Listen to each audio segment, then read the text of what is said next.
Happy Tuesday, one and all. Hello. Greetings. Howdy. Chris Salcedo Show. Out of the gate, roaring, ready and raring to go. And roaring this morning. I don't have an Olympic update. I don't have a medal count. And it's not because I'm not patriotic, not because I'm not pulling for America, but it's just the whole nature of the games has turned very political. It has turned into an opportunity for the American press to bash the current administration and to praise ruthless dictators that slaughter and starve their own people. So call me silly. I just don't want to tune in for that, where you have an entire network dedicated to besmirching and hammering the president of the United States. Look, when he deserves it, I think it's completely appropriate. Like, for example, this budget deal and this new budget proposal of his, which is, it's not really, none of these presidential budgets ever see the light of day. It has to go through Congress. Congress generates it. All these documents is basically a wish list of the president's priorities. And it seems the president's priority is to spend more deficit spending. That's his priority. And as I have always said, the Chris Salcedo Show will support Donald Trump when his populism meets our conservatism. There is nothing conservative about the spending agreement that was reached and signed by Donald Trump. There's nothing conservative about his proposed budget. Now, he prioritizes the military. That's good. But we'll get into all this in the course of discussion today. But like I said, this isn't a blanket love fest for Donald Trump on this program. We give him credit where credit is due. We don't bash him unfairly, but we don't praise him unfairly either. The NBC properties who are in charge of the games, that's something altogether different. Mike Tirico taking shots at Vice President Pence with an interview he did with a gay Olympian, and the fawning over Kim Jong-un's sister. By the way, speaking of the basket of biased press, the smartest people in the room were told. Russell, let me ask you a question. The country where the Olympics are being held, where are they? South Korea. South Korea, correct. Now, Pyeongchang. Yes. Pyeongchang is the capital of South Korea. Pyongyang is the capital of North Korea. The basket of biased press. Now, I want you guys to just do me a favor. Picture a TV screen in your head, and you see the anchor speaking to you, and over his shoulder on a graphic, you will see something that indicates the story he's talking about.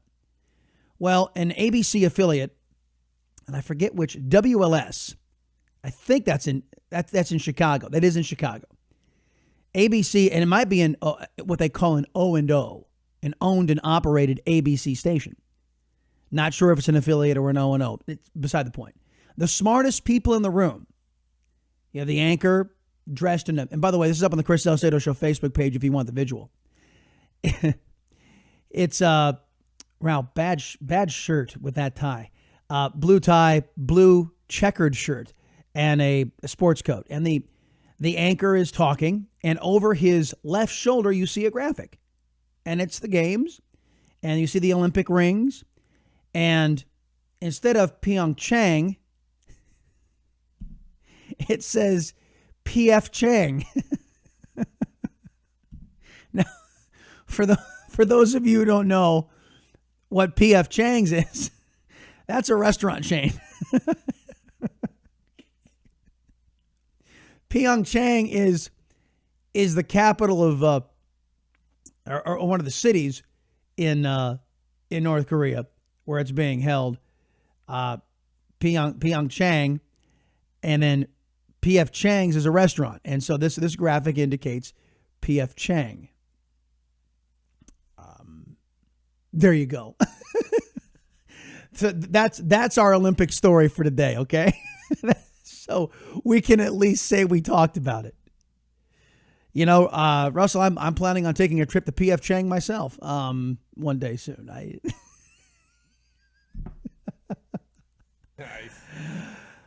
You know, and I really don't like reveling in the misery of others. I really don't. But these people inside of the basket of bias press oftentimes deserve it. So at any rate, 281-558-5738, 281-558-KSEV. Russell, did you happen to, by chance yesterday, see these pictures of the portraits of President Obama and his wife, Michelle Obama? I saw something about that, but I didn't go into the details of it. Did you see the pictures? I did see the pictures. What was your takeaway? I'm speechless. Yeah, folks, this has already probably been done. You probably heard a lot of the other talkers yesterday talking about this, and I didn't because we had some other things to get to yesterday morning. But what we did do was we put this up on a caption contest on the Chris Salcedo Show Facebook page, and some of the most creative and talented listeners in talk radio, as many of you found them amusing. Let me describe what President Obama is doing. President Obama appears to be squatting among the lilies. Squatting among the forest. He has a backdrop of ivy. It's a green backdrop for all intents and purposes, with some flowers dotted here and there. And he's sitting on a chair, which his body covers most of it. His hands are disproportionately enormous. I mean, they look like almost borderline foam finger hands. You know what I mean? You see those foam fingers? We're number one. That's the artist depicted President Obama's hands massively disproportionate to the rest of his body. Now, look, his face was well done. I can say that. You could tell it's President Obama. But he's sitting amongst a whole bunch of ivy. A green, for all intents and purposes, a green, a pea green backdrop. And you contrast that with the other presidential portraits that are, obviously more dignified. But I think his portrait is a perfect capper to his occupation of the Oval Office. Ridiculous, tacky, and disproportionate. and a big lie. His hands aren't that big. Folks, I'm just going to tell you, his hands are not that big. Now, hold on a minute. Let me see if I can find this. That just reminded me. Maybe I'll look for it later. I probably shouldn't even play it. Anyhow, Michelle Obama's portrait. It doesn't look like her. Let me put it this way. Now, look, for all of her left-wing extremism and trashing of the country, I honestly, phenotypically, looking at Mrs. Obama, I find her to be a very pretty woman. And this portrait of her is, I'm sorry, it's not even her. It might be Barack Obama's fantasy of who he's married to. I don't know where, and it looks like she's wearing a tablecloth or an Afghan. Looks like she's wearing, well, Afghan, that's probably a poor choice of word. She looks like she's wearing a blanket for a dress. And now, as I understand it, it's a hallmark of the artist to depict black skin as gray. But I looked at that and I said, who is that? That's Michelle Obama? No way. I don't think they did anything to capture who she is. The captions on the caption contest, folks, were priceless. And if you have to go down, you have to scroll down to see this. But some of you noticing the ivy, saying it was no, I'm not going to play that soundbite. Some of you noticing the ivy. I just thought better of it, folks. I just can't do it. You know what? I'll let you guys look it up. Remember when Joe Biden, early in the occupation of the Oval Office of Barack Obama, he was referring to his foreign policy and that Barack Obama would be tested. Joe Biden said something. And I can't even get more descriptive than that because this is a G-rated show. But In other contexts, we have played this to show the buffoonery of Joe Biden. But at any rate, I can't do it. I just can't bring myself to do it. Let me get into some of your reactions to President Obama's picture. You guys were, shall we say, I don't want to say merciless, just pointing out it looks like he's amongst poison ivy. It looks like, well, here was our take. We said, caption contest, I'll go first. Here we see President Obama and his enormous hands relieving himself in an orchard of pot plants. It looks like he's squatting and doing some other business, folks. I'll just tell you that. That's what it looks like. Many of you noticed it looked like he was smoking amongst the pot plants as well. Poison ivy we got. As tacky as the Monopoly Man suit, says one person. And I have to stress, these are the official portraits that will hang in the White House. And it's just bad. It's bad, ladies and gentlemen. 281-558-5738, 281-558-KSEV. And again, no fan of Michelle Obama. But she was not served. I'm looking at these pictures right now. She was not served by this artist's conception of her. I think she is a far more lovely individual than this artist captured. Some of you offered names of the photo. B.O. Lost in the Weeds. Me thinks that's Poison Ivy. Looks like he's sitting on the toilet in the middle of Poison Ivy. Oh, wow. So I think even among the progressives, folks, these portraits aren't very highly regarded. Okay, coming up next, we'll dive into the fallout from the president's, not only his signing of this outrageous spending bill and what it means for the Republicans, his proposed budget and the rollout of the infrastructure plan yesterday. Surprise, surprise, more spending money, more spending that we don't have. And all you Democrat hypocrites out there all of a sudden pretending you care about deficits. Back in a minute, the Chris Salcedo Show on The Voice.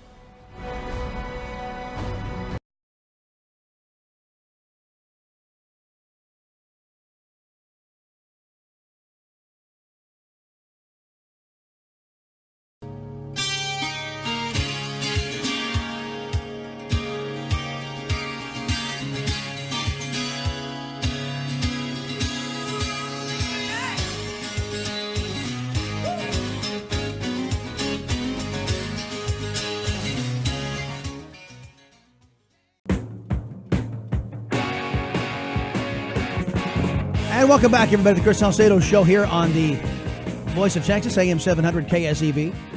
Hello to you folks on the VIDA TV Network as well. The number is up on your screen, 281-558-5738, 281-558-KSEV. Many of you were reminding me about one of these artists. There were two different artists painting President Obama and Michelle Obama. One of the artists is rather infamous for controversial artwork, which, I think is indicative of Barack Obama's occupation of the Oval Office anyway. This artist has pieces of, some would call it art, others would call it pieces of garbage. I choose to call it pieces of garbage of depicted strong black people with knives in their hands, decapitating white women, holding their severed white heads like Kathy Griffin. Not like heads of Kathy Griffin, but like Kathy Griffin did with Donald Trump's severed head, doing her best impersonation of a terrorist. So one of these artists is fond of depicting the decapitation of white women, which is apropos, if you ask me, symbolic, emblematic of the Obama occupation of the Oval Office anyway. Kind of deferential to terrorists, hating whitey, that kind of thing. Social justice instead of actual justice. You know what I mean? So, yeah. what can you say? That this is what we've come to expect from the likes of the Obamas. Big middle fingers to the United States of America. And guess what? Their shameful legacy with those idiotic portraits and everything that goes along with them will be forever enshrined inside of the White House, reminding us, I believe, of one of the greatest mistakes that this country has ever made. And we've made a lot of mistakes. 281-558-5738, 281-558 KSEV. Hood, glad you made it here, the Chris Salcedo Show. What's going on, man? First of all, Seoul is the capital of South Korea. You got that wrong. I didn't say capital. I said one of the cities. Yeah, you did. I corrected myself. No, originally, you said both capitals. I corrected myself. Okay. I said one of the cities. Okay. Well, I will. I'm kind of concerned. So you think Michael Obama is an attractive man? Because in that portrait, you can actually see her Adam's apple and that 5 o'clock shadow. Oh, stop it! That's that. See, and the picture of Barack Obama is proof. He tinkles sitting down. God. Those are embarrassing portraits. This is taking a turn I didn't want it to go, but yes, thank you for using the word tinkle, and not something very, very nice. Those are embarrassing portraits. Yes, they were. I think we could say that they represent what a clown show, what a cartoon farce that presidency and his boyfriend. Oh, stop. Hood, come on! Stop. Do some research. Number one, who cares? Michelle Obama has an Adam's apple. There are no photographs online of that woman pregnant or holding her little babies. Okay, which aren't her. I know. Okay, there are no photographs. Okay, well, it's unimportant. I don't think. I like I said. I think what's germane about the conversation is those portraits were just ghastly, and they're going to remain ghastly, and they'll be like an open wound, an open sore inside of the White House forever. Of course, they're absolutely undignified. Of course, they're undignified. And it's like it's like. Honestly, that photograph is like he's tinkling on the United States of America and the office of the presidency. It is embarrassing. He did that for 8 years. The portraits are completely emblematic of the defecation of the Oval Office and the country by Obama and his wife. So speaking of buffoons, have you seen what Omarosa is doing? Yes, a Big Brother, right? She's on another reality show. Yeah. You know who was on Donald Trump's staff? Yes. Who probably has an Adam's apple also. Oh, stop it! Have you? She's now running down Mike Pence. Yes. And look, I'm not. Look, I've had a hard time warming up to Donald Trump. You know, I think for the most part he's doing a pretty good job. But this is what happens when a reality movie star picks a reality star to be on his staff. I mean, and she was a psycho from the very get-go. I understand from what I've read, she had to be escorted out of the White House. I've heard the same thing. Yes. Apparently, she went crazy black woman on them. Oh, now see that I've seen that has nothing to do with the color of her skin, nothing at all. No, but she did. She went crazy black lady. Good grief. She ain't purple. Well, I understand that, but it doesn't mean she's not green. I know she's plenty black. I have seen plenty of Latino crazy people. I've seen plenty of white crazy people that being crazy and going off like she was rumored to go off is not race exclusive. Yes, but she's not blue. She's not green. She's not pink. She's black. I understand. She went crazy black lady. I understand. This is folks. This is the non-politically correct portion of the program. Just so you know, You should not be politically correct. I don't. Dude, I call the man Resident Obama. What are you talking about? Yes, but you won't accept the fact that he's married to a man. Okay, Hood, I love you, brother. Have a great day. Oh, my gosh. You know what's funny about this? Because I can't get this soundbite out of my head of Resident Obama yesterday. Which one? No. Not the one you're thinking of. Not the one that you played off air for me? Well, no. Not that one. The one where Resident Obama, they were there at the unveiling of these of these poopy portraits. And Obama says, you've captured the essence and the loveliness and the hotness of the woman I love. And to juxtapose what Hood was saying with that, oh my Lord, that, look, I am aware of the rumors that Hood is talking about, and I dismiss them. I honestly believe Mrs. Obama is represented with an X and two X chromosomes. 281-558-5738, 281-558 KSEV. Mike, welcome to Chris Salcedo Show. What say you? How do you follow Hood? He is an act all by himself, man. I quit trying. Yeah, I was listening to Steve Inscape. He's one of the attack dogs at NPR, and he was enraptured with the whole thing. Of course, he talked about they had trouble opening the thing. They finally ripped it open so that people could see it. Well, but he talked about the artist who's an LGBTQ type of guy. ABCEFG. And he did not know his father, you see. So it was a good choice. Well, because Obama didn't know his, you see.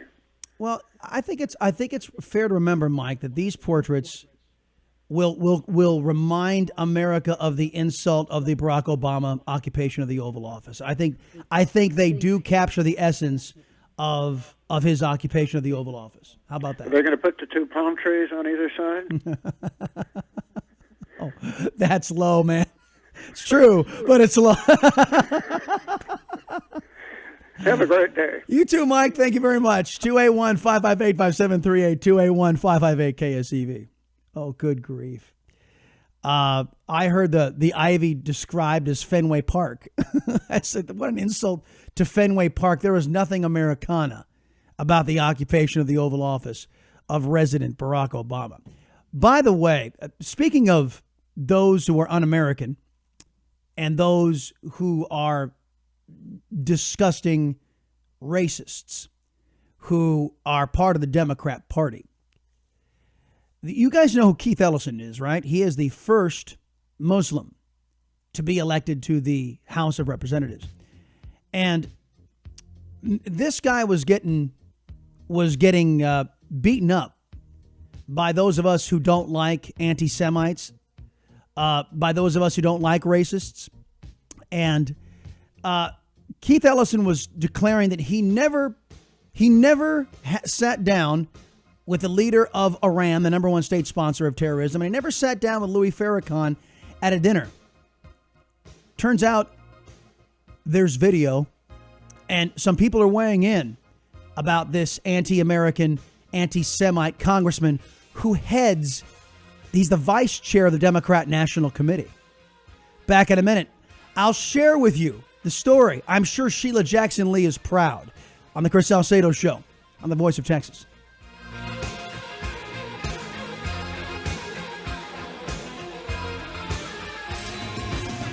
Off we go, hour two of the Chris Salcedo Show. Glad you've tuned in, everybody.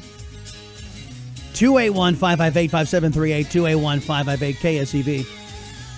Coming up at the bottom of the hour, we'll have Kayleigh McEnany from the Republican National Committee talk about, the budget.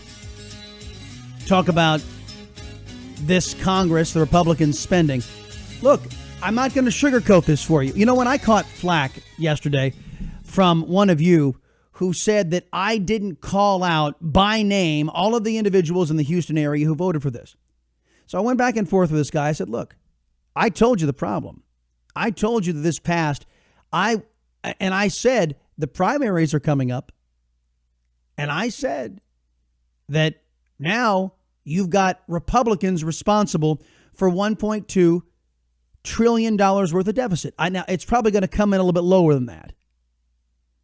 But we skewered President Obama over not just 1 year. He was the first occupier of the Oval Office to go into $1 trillion deficit. And then he did it 3 other times, all in a row. It was part of this run-up of the national debt, which had never happened before. But President Obama responsible for signing off on more debt in his occupation of the Oval Office than all of his predecessors combined. And that includes George W. Bush's irresponsible spending. And if we thought George W. Bush, his spending was irresponsible, President Obama's was criminal. And now here comes Donald Trump in his second year and doing just that. $1 trillion in deficit, at least. Now, many of you are going to point to the fact that the growth that will stem from the tax reductions and the tax reform will help offset because, as is always the case, revenue increases into the federal government. I understand that. But it's not going to be anywhere near where we need it to be. As a matter of fact, I would have loved to have had significant spending reductions to have that increased money go in that we'd be generating in a robust economy to pay down the debt. That would have been a conservative's way of looking at this. But it was not to be.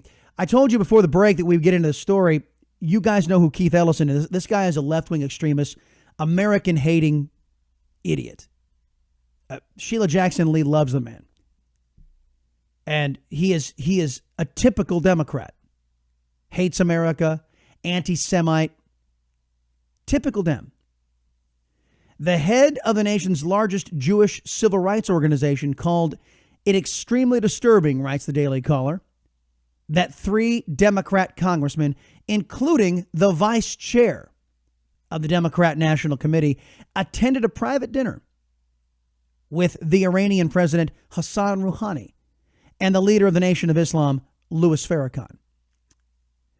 Democrat Representatives Keith Ellison of Minnesota, Andre Carson of Indiana, and Gregory Meeks of New York, in 2013, attended a private dinner which only became public last Friday.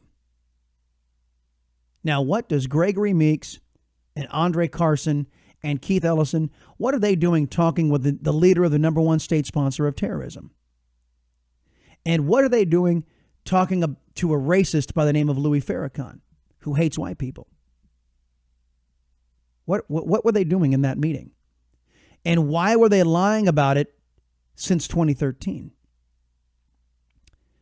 This is your Democrat Party, ladies and gentlemen. I want you to know these 3, because I haven't seen a statement from Sheila Jackson Lee expressing concern that one of her colleagues in the Congressional Black Communists was meeting with the leader of the number one state sponsor of terrorism and this openly racist individual, Louis Farrakhan. It kind of dovetails back to one of the artists who just painted Obama's portrait, the one depicting blacks with knives in their hands with severed white heads of women in their hands. Look it up, folks. I haven't dedicated the artist's name to memory because, well, I believe the artist is a big waste. If you're going to depict black people beheading white people and call it art, I call it's pornography. I call it a disgrace. I call it, well, terrorist propaganda is what I call it. No better than Al Qaeda or ISIS. And here you have 3 sitting congressmen, Democrats, typical Democrats, the Obama Democrat, anti-American, anti-Jewish, violent extremists. So I wonder if any of you enterprising individuals in the basket of biased press, you know how you do it. Let me remind you folks how you do it with us. If somebody on the Republican side or a conservative steps out of line like Steve Bannon, we all got questions about Steve Bannon. Do you support him? Do you support him? Why don't you guys go bang on Sheila Jackson Lee's door and ask her if she supports this? Have you met Sheila Jackson Lee with the number one state sponsor of terrorism's president and an anti-Semite and a racist by the name of Louis Farrakhan? Have you met with them? Have you had private dinners with them? And what did you discuss? Do you support the vice chair of the Democrat National Committee having a little sit down with the president of the number one state sponsor of terror? I'd like to answer. Can you answer that, Sheila Jackson Lee? No. You folks at ABC, NBC, CBS, and even you Fox affiliates here. You would never dream of asking such a question of a Democrat, now would you? No. No, you wouldn't. Why? Well, we don't call you all the basket of bias for nothing. The basket of bias press, ladies and gentlemen. I've been meaning to get to this article the last couple of days, and I have neglected to do so because of everything that we've been talking about. But I wanted to bring this to your attention.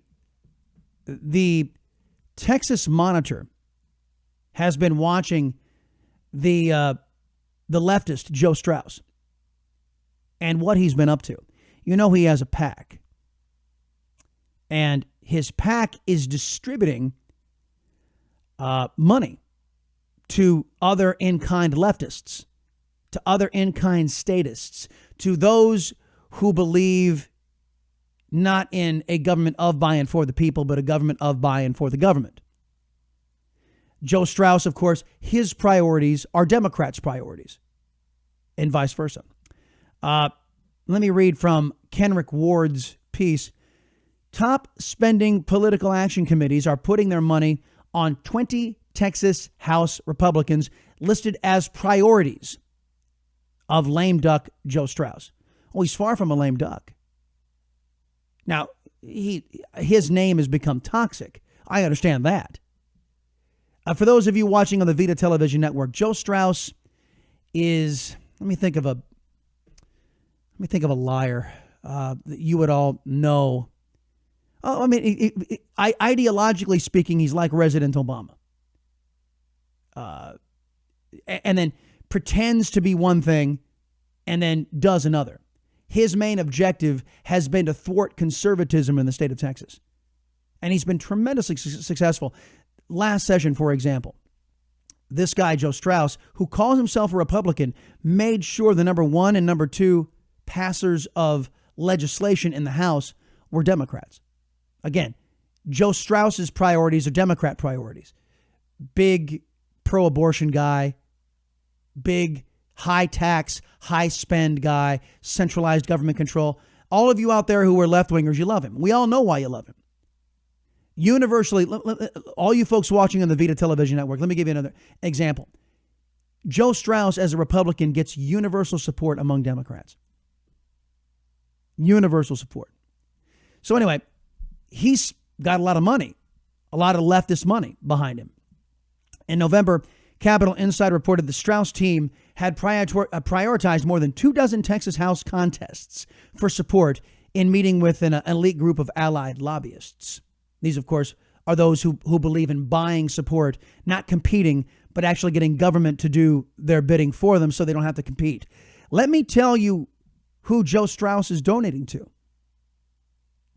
Wayne Faircloth, $101,000. Lyle Larson, $69,891. For Price, ooh, I don't know who this is. I've got to look this up. For Price, $61,740. Drew Darby, $58,752. Ken King, $49,653. Dennis Bonin, who is a North Texas guy, $49,254. Giovanni Caprileone, he's also a North Texas guy, $48,781. Dan Flynn, $47,704.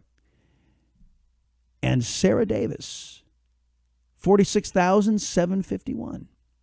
These are left-wingers' priorities to make sure they get back into the Texas State House to thwart conservatism. And I can't imagine that Huberty isn't getting money from these folks. Maybe they just didn't dig that up in the Texas Monitor's reporting. Anyhow, that's you guys got to know who your enemies are. Those of you who are conservatives, those of you who fancy yourselves to be doctrinaire Republicans, meaning you adhere to the Republican planks. Joe Strauss is doing his best to undermine and fund those who undermine support for the Republican Party, undermine conservative values. And that's the list. You can find it on the Chris Salcedo Show Facebook page. We've pinned it to the top. Back in a minute, Chris Salcedo Show here on The Voice.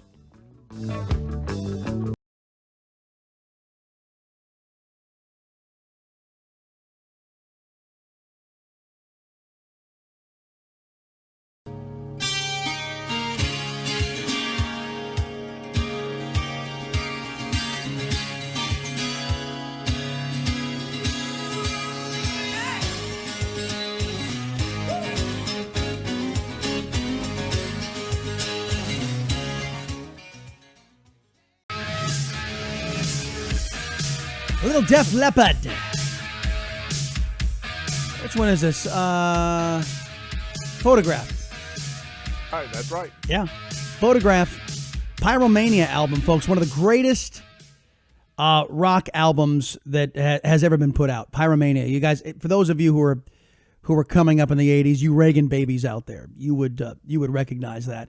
I know I probably told this story before, but I remember distinctly when MTV was huge, the Battle of the Bands. It was Def Leppard versus Quiet Riot, and for me, it was never a contest. It was never Quiet Riot. What, had 2 hits? That was it, right?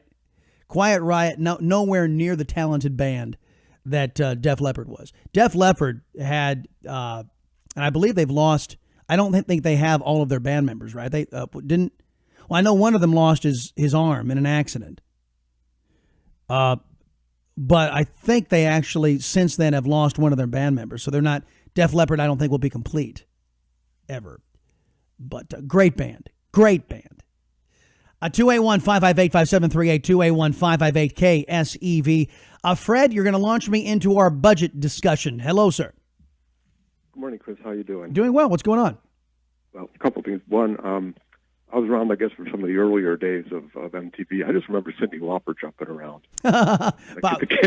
Boys just want to, or girls just want to have fun, right? That was her big. Yeah, there was another one too, but that album she put out is actually pretty good. Time After Time was another. She had a ballad called Time After Time, which was pretty good too. Yeah, all of those songs are on that same first album. There's no throwaway songs on it. No. They're actually very good. But I was calling about the budget.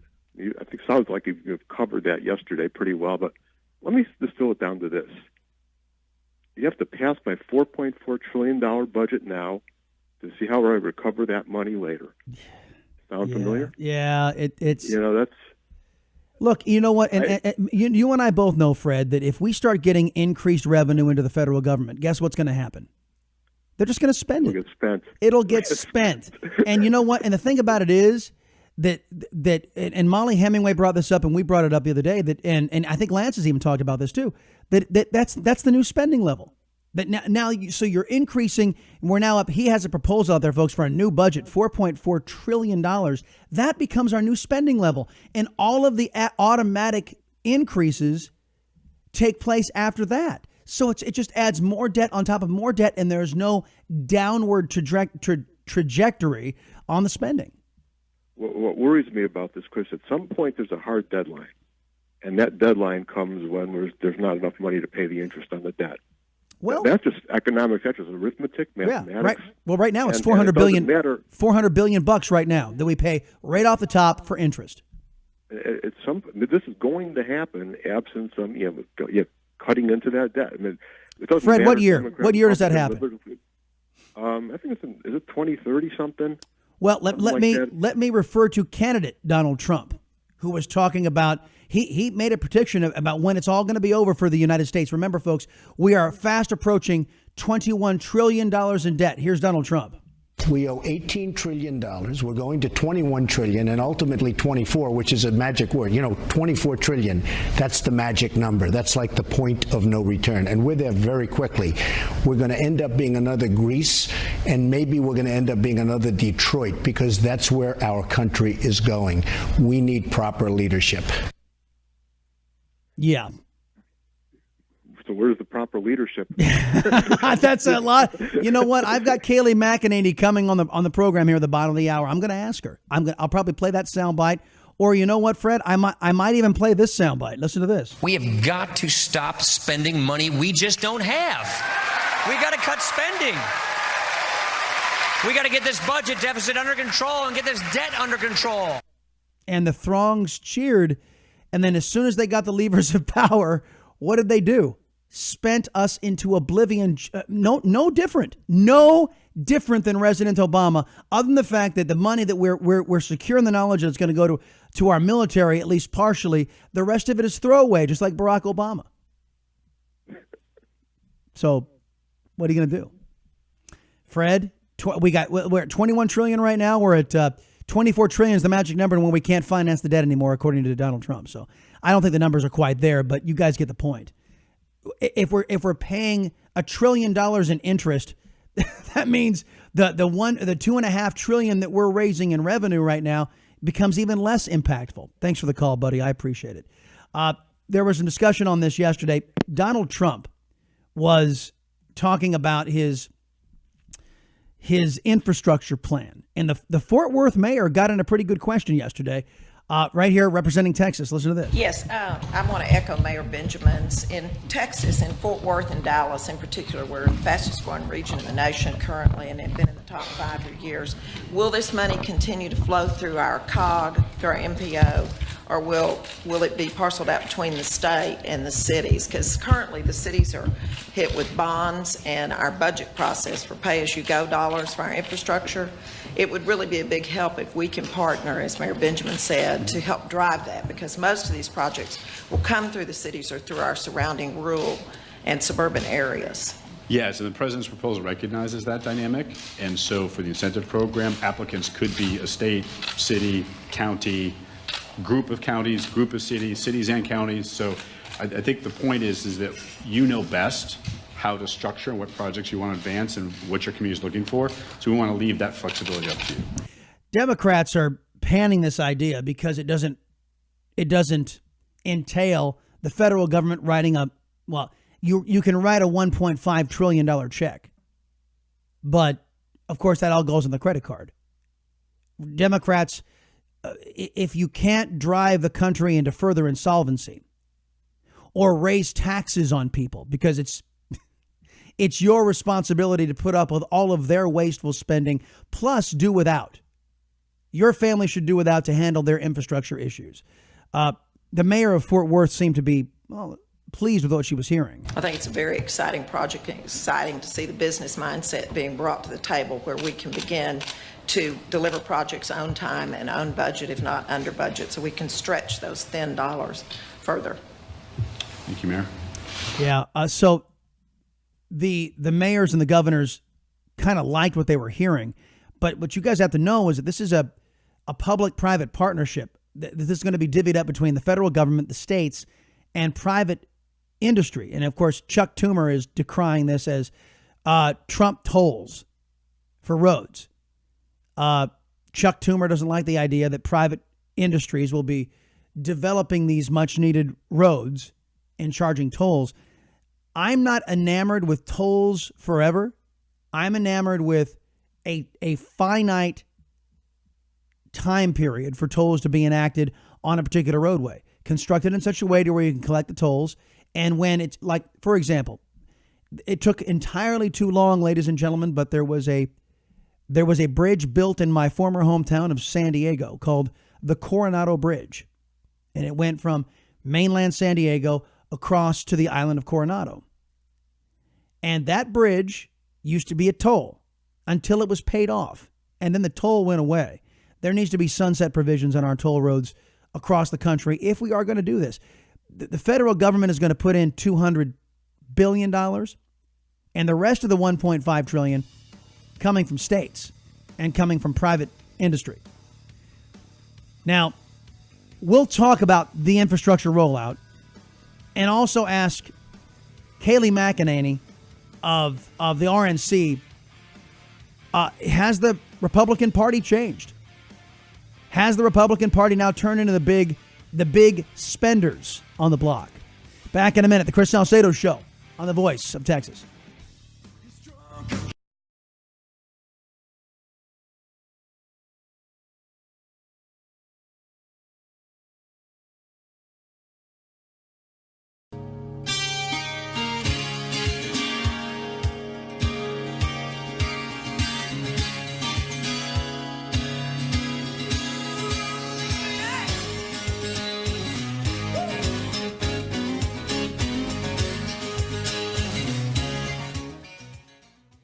America.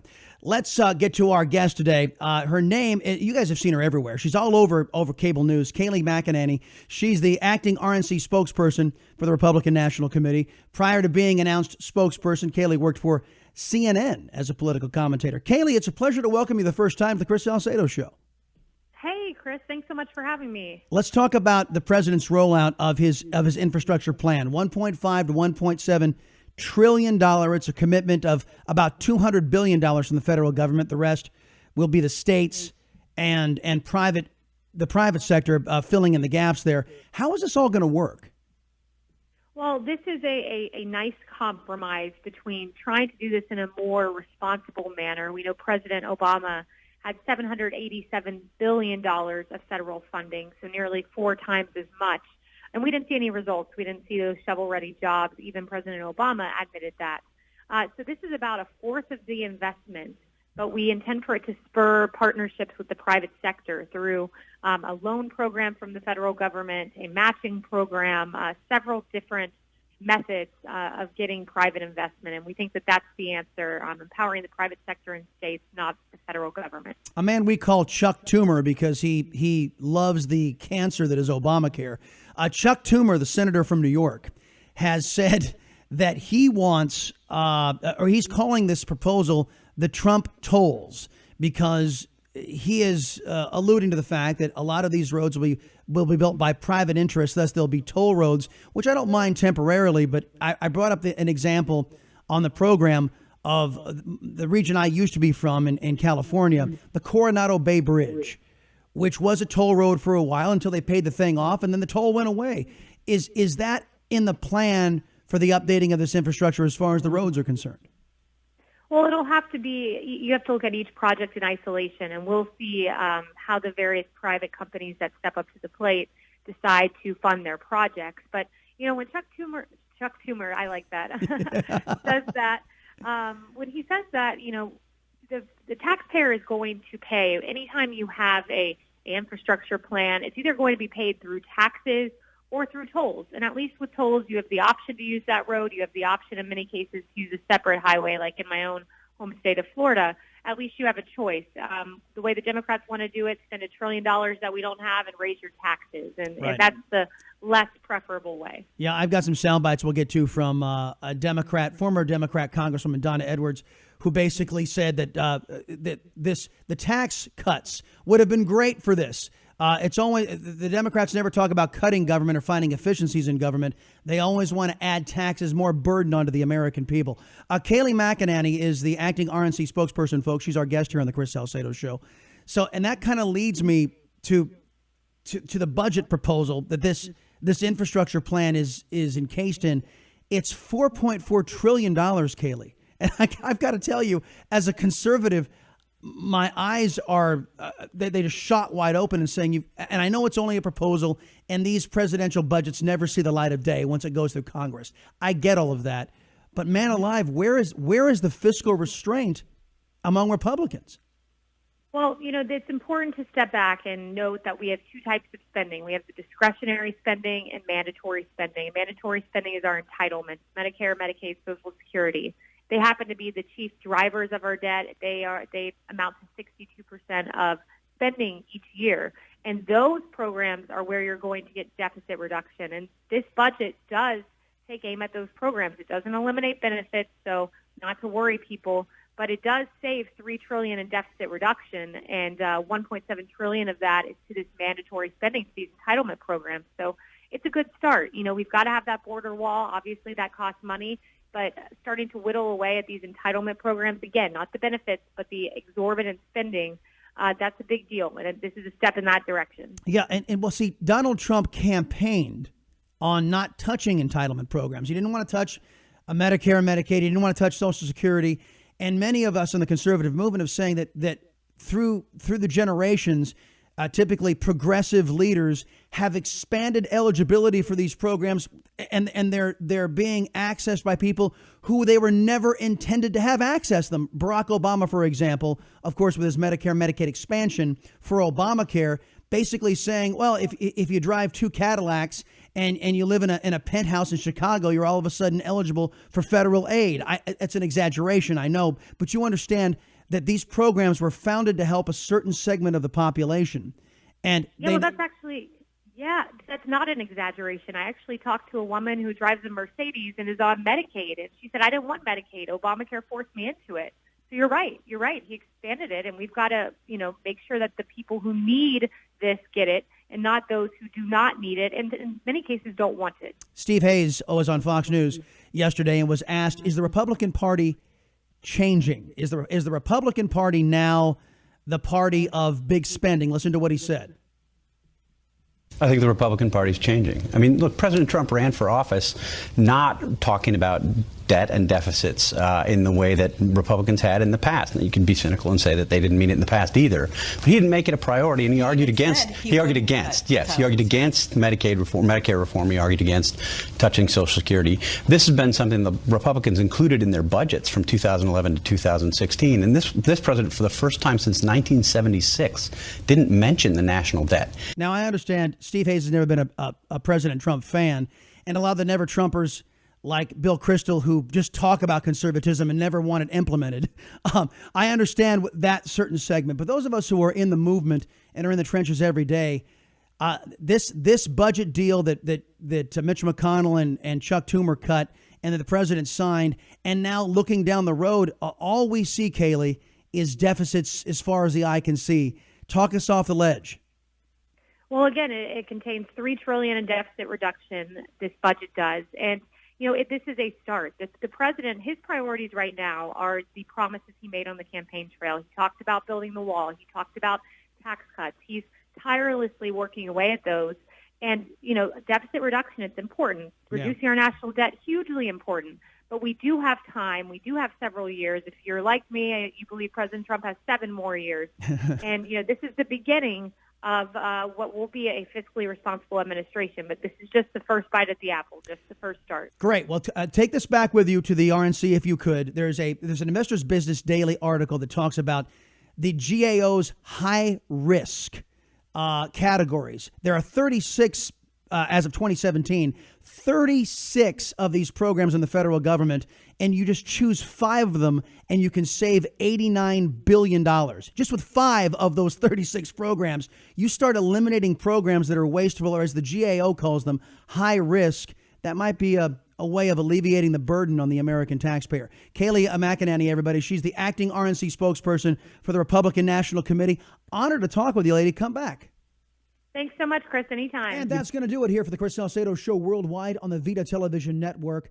I want to remind everyone that I think I'm one of the few individuals on television who actually allows you to directly interact with me, unfiltered, live. All you got to do is call AM 700 KSEV 281-558-5738, 281-558-KSEV from the hours of 7:30 a.m. Eastern until 10 o'clock Eastern, and let your voice be heard. Maybe you don't think we covered something fairly, or maybe you don't think we've covered something enough. It's your chance to weigh in. You can also do so via social media. Go to chrissalcedo.com. All of our contact information is there, or you can do it live in real time during those same hours at Chris Salcedo TX. Even off hours, we respond to Twitter, and it's a good chance, if you make a compelling argument, it'll be featured on the show, if I'm not on the air at the time, the following day. Thank you so much for tuning in to the Chris Salcedo Show worldwide here on the VIDA Television Network. We'll see you next time.